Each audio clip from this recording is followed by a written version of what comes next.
Cuando comienza la guerra, Grant tiene 41 años.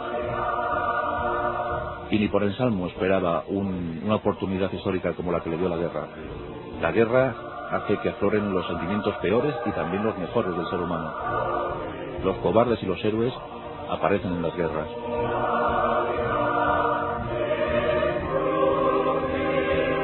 En los 2 primeros años de combate hubo diferentes alternancias. Los del norte empujaban, los del sur resistían, los del sur contraatacaban débilmente y conseguían algunos éxitos. Y así durante 2 años. Pero llegamos a junio de 1863.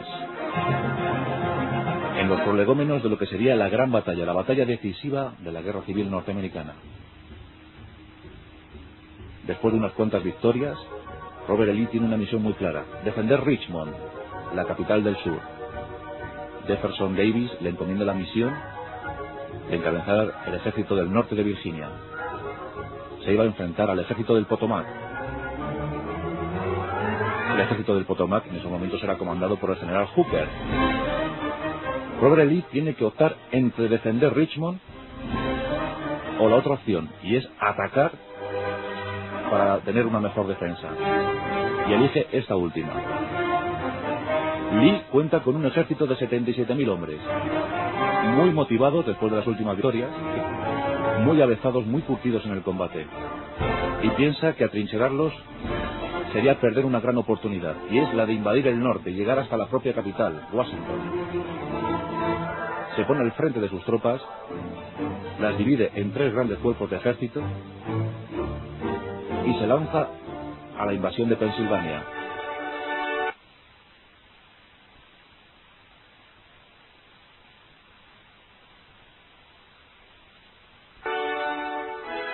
Allí un ejército del Potomac con el general Hooker enfrente, 93.500 hombres, bastante superioridad numérica.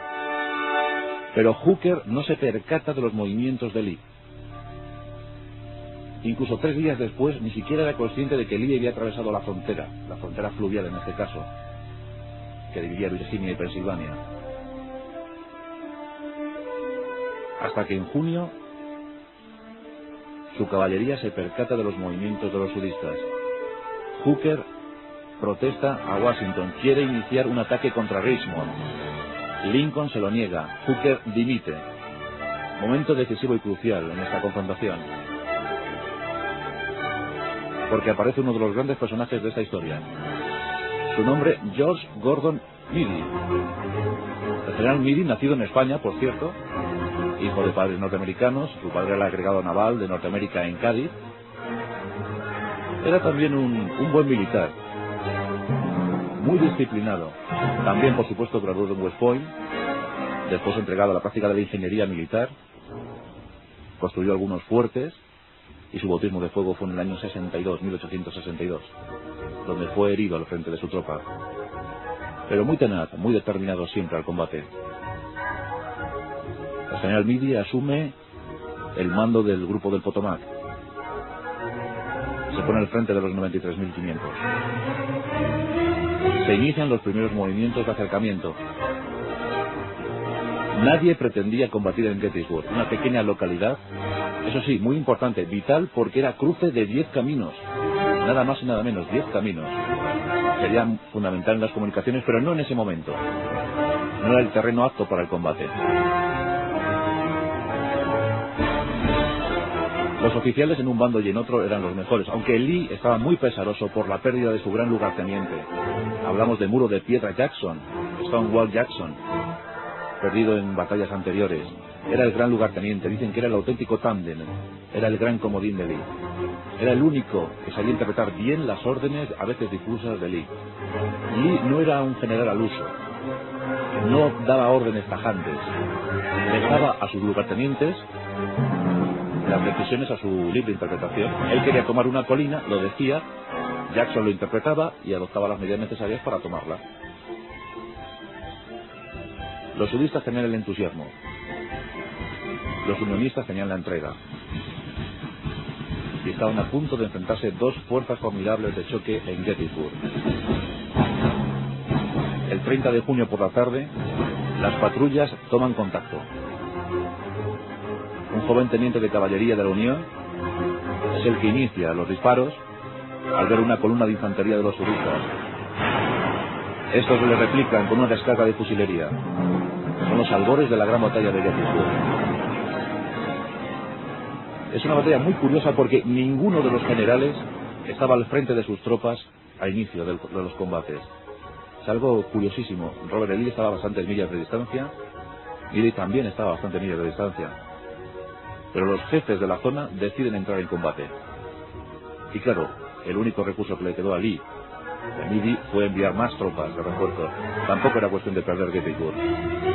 Y lo curioso es que la avanzadilla sudista se había acercado a Gettysburg para coger unas botas. Había una fábrica de botas y se habían acercado por esas botas. Y esa fue la consecuencia del primer combate en Gettysburg.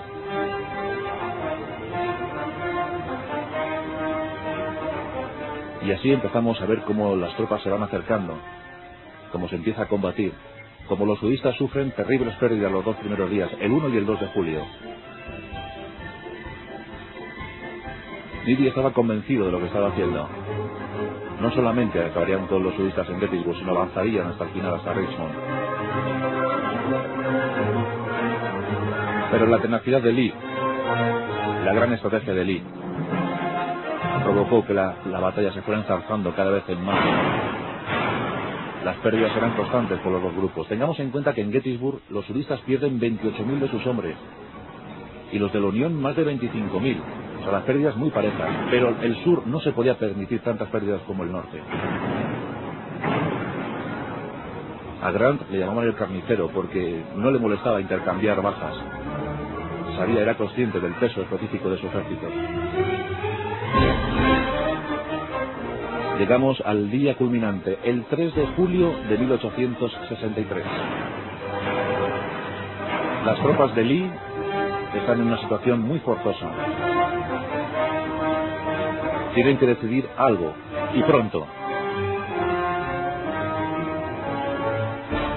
Estaban atrincheradas por la colina de Seminary Right. Allí estacionan 150 cañones. En Cemetery Hill, los de la Unión establecen 80. Y se produce el cañoneo más formidable jamás visto hasta entonces por la historia.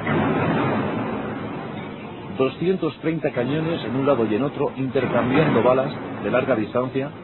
Un cañoneo que dura más de hora y media. Dicen que el fulgor, que el retumbar de los cañones se podía escuchar a varias millas de distancia.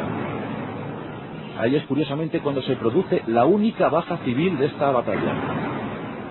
Su nombre es Jenny White, una chica de 20 años que se encontraba en una casa de Cemetery Hill cuidando a un niño. Estaba haciendo pan y una de las balas perdidas de los cañones atravesó 2 puertas y la rompió la espalda, murió en el acto. Lo triste del caso es que pocos días más tarde se supo que en esos mismos días, en esas mismas fechas, su novio, un cabo de la Unión, también había muerto. Murieron los dos prácticamente el mismo día. Fue la única baja civil de la batalla, frente a las más de 53.000 que tuvieron los dos ejércitos contendientes. Pero estamos en ese cañoneo. Después de hora y media, los sudistas se quedan sin munición de larga distancia. No hay más balas que lanzar. Robert E. Lee tiene que tomar una decisión. Comprueba que en el centro de la línea defensiva de la Unión hay una pequeña debilidad. Y decide toma la última decisión de la batalla de Gettysburg. Lanzar una formidable masa de infantería hacia el centro de la línea defensiva de la Unión. Y le encarga esta misión al más veterano de sus generales, Josh Pickett. Pickett cuenta para esta decisión, cuenta para esta misión, con 3 divisiones de infantería. 3 divisiones, cada una de ellas dirigida por un teniente general. Entre 12.000 y 15.000 hombres. Nunca se pudo precisar bien el número de infantes que se lanzaron a la batalla. También hubo muchos voluntarios a última hora. Fijaos la situación, después de hora y media de cañoneo. Entre 12.000 y 15.000 sudistas detrás de unos bosquecillos. Josh Pickett mira con decisión a sus hombres. Desenvaina su sable. Con la mirada hace que sus 3 tenientes generales se pongan al frente de la tropa.